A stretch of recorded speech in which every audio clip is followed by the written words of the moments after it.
Aujourd'hui, comme vous, je suis salariée et je m'intéresse à la loi El Khomri. Donc, qu'est-ce que m'apporte la loi El Khomri?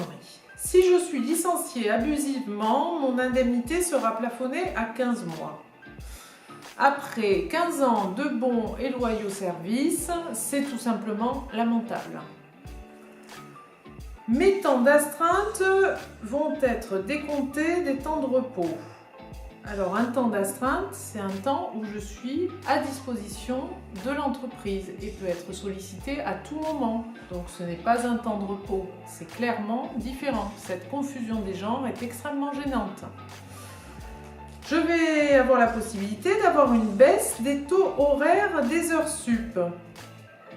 Merci, on va travailler plus pour gagner moins. Bravo l'avancée sociale. Enfin, il pourrait être négocié un passage de 10 à 12 heures par jour de temps de travail. Alors avec une mesure pareille, c'est encore par exemple les femmes seules qui vont être défavorisées. Comment est-ce qu'elles vont faire garder leurs enfants de 8 heures à 20 heures sans discontinuer?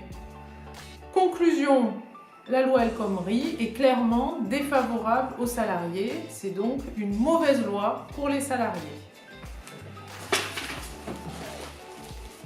Changement de rôle. Comme vous, je suis chef d'entreprise. J'ai une PME familiale de 9 salariés.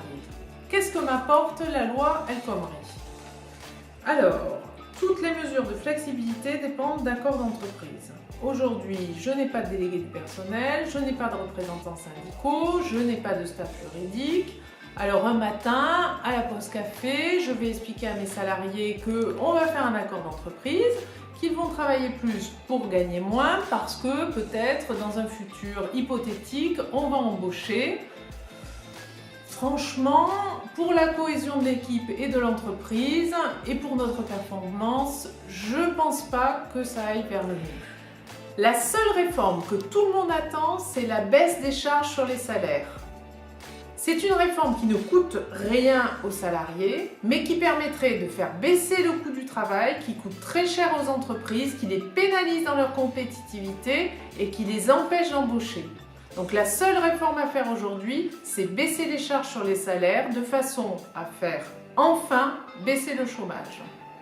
À quand une vraie réforme qui ne divise pas salariés et chefs d'entreprise qui sont dans le même bateau et qui permette enfin de créer de l'emploi?